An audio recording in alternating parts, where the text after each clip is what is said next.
Moi kaikkia, tervetuloa takaisin mun kanavalle. Tänään mä oon sisällä Top Marksissa. Nyt on lauantai, Top Marksin virallinen 3. päivä.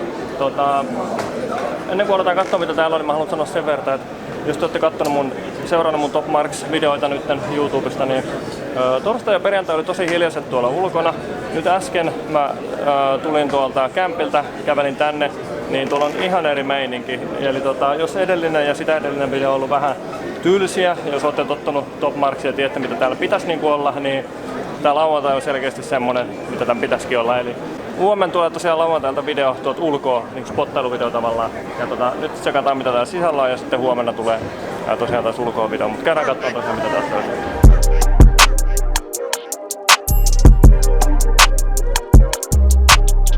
Eli tosiaan tämmönen näkymä on kun tullaan sisälle tänne ja mä yritän silleen bongaa niinku mielenkiintoisimmat autot ehkä ja kertoa niistä jotain edes. Ja muuten mä yritän kyllä kaikki kuvata vähintäänkin niinku jonkun klipin, että näette, saatte semmoinen kokonaiskuvat mitä täältä sitten löytyy, mutta joo, katsotaan vähän. Ja ne jotka miettii, niin lippumaksu 40, ei siis mikään kauhean halpa, mutta ei myöskään mikään kauhean kallis, eli 40 tästä niin ei ole mun mielestä kauhean paha, mutta ei mitään, hei lähdetään katsomaan mitä täältä löytyy.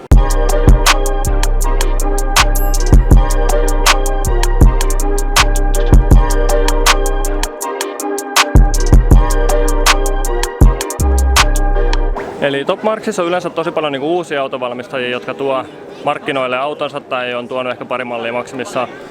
Brabus on kuitenkin uskollisesti aina ollut Top Marksissa. Vissiin viimeiset 4 vuotta aina kun mä oon täällä käynyt, niin Brabus on täällä ollut. Ja tänäkin vuonna Brabuksella on muutamia autoja täällä näytillä. Mun mielestä on mielenkiintoinen, että täällä on 300 SL Brabuksen standilla ja totta kai se on myöskin Brabuksen tuunaama. Mä en tiedä mitä sille on tehty, mä näytän kohta sisältä, se oli aika siistin näköinen, mutta jos itse olisin markkinoilla ostamassa 300 SL, niin puhutaan kuitenkin niin kalliista autosta, että haluaisin kyllä varmaan ostaa stokin enkä Brabuksen tuunaama autoa, mutta ehkä tämmöisellekin autolle löytyy sitten kuitenkin ostajansa. Sitten tämä halusin vielä näyttää. Brabushan paljon näitä G-mersuja laittaa, mutta tää on ilmeisesti nyt uusi ja todella hieno. Jos se on rahasta kiinni ja haluaa kunnon äijäauton, niin ei muuta kuin puhelua Brabukselle.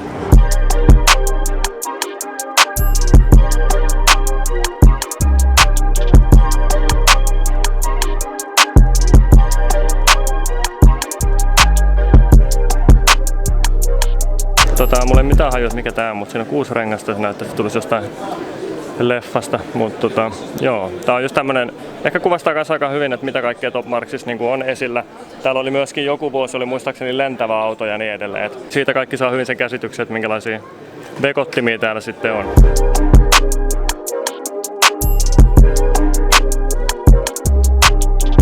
No niin, eli tää on aika siisti nähdä nyt livenä ensimmäistä kertaa ikinä.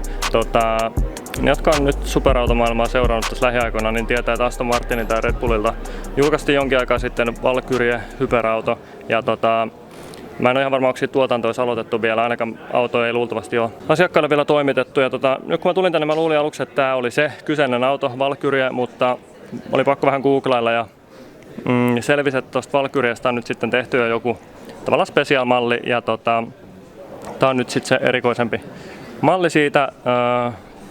Tämän nimi on AMRB 003 ja näitä valmistetaan tosiaan vain 500 kappaletta sitten. Mä en tiedä kuinka paljon niitä Valkyrieitä on tulossa, en usko, että niitäkään on ihan hirveästi, mutta näitä on tosiaan 500.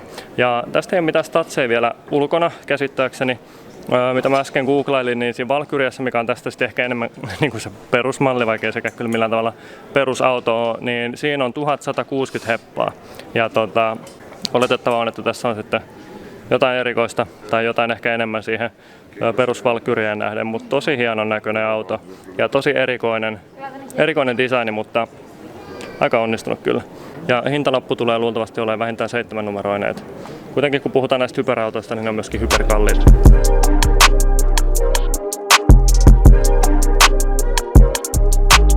Myöskin Bugatilla on täällä standi, mikä on aika hauska juttu. Viimeiseen 3 kertaan kun mä oon täällä käynyt, niin Bugatti ei ole ollut esillä Top Marksissa. Ja Bugatti on tullut tänne Chiron Sportin sitten. Ja Chironhan alun perin esiteltiin pari vuotta sitten, jos en ihan väärin muista. Ja sen jälkeen sitten julkaistiin tämä Chiron Sport, mikä jollain tavalla sitten siihen alkuperäiseen Chironiin verrattuna on vähän ehkä sporttisempi. Ihan hirveästi en tiedä mitä eroa tässä on siellä normaaliin Chironiin muuta kuin sen, että tämä on vähän kevyempi. Muistaakseni se ero siinä painossa oli aika pieni, että puhuttiin jostain 15 kilosta.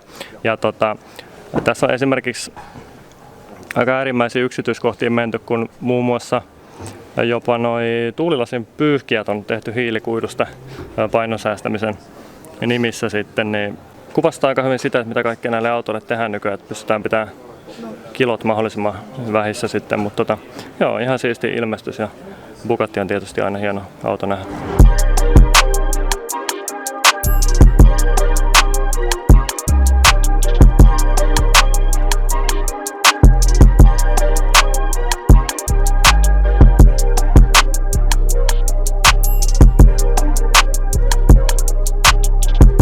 Okei, tässä on McLarenin uusi McLaren GT. Tämä esiteltiin pari päivää sitten täällä, tai tämä on esitelty aikaisemmin, mutta tavallaan niin kuin tämmöinen julkaisutilaisuus oli täällä pari päivää sitten Top Marksissa Monacossa. Pellinnalla on sama 4-litrainen tuplaturbo V8, mikä muissakin McLarenissa on.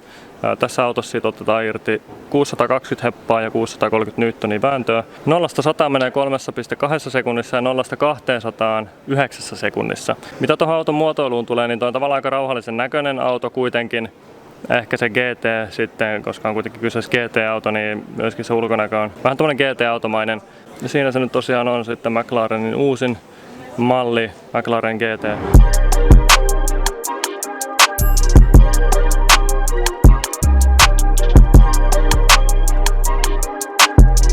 Myöskin Ferrarilla on täällä standi tänä vuonna, mikä on totta kai kiva juttu.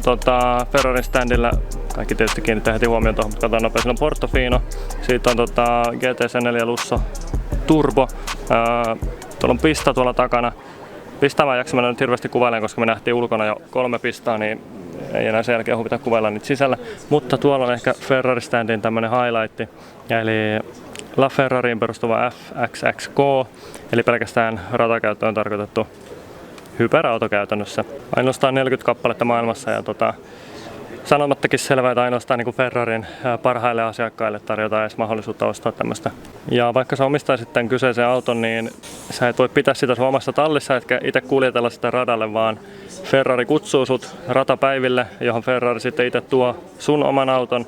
Ja Ferrari myöskin ylläpitää ja huoltaa nämä autot kaikin tavoin. Eli käytännössä se, että sä omistat tämän auton, niin se tarkoittaa sitä, että Ferrari pyytää sut ratapäiville ja sä pääset sinne ratapäiville ajaa sun omaa autoa sitten.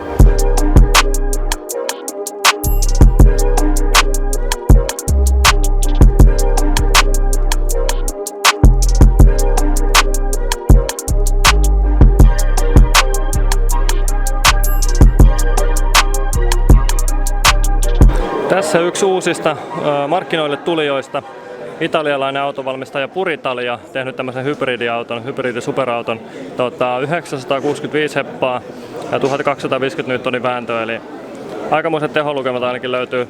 Pisteet siitä, että muotoilu on vähän erilaista kuin kaikissa muissa perinteisissä superautoissa.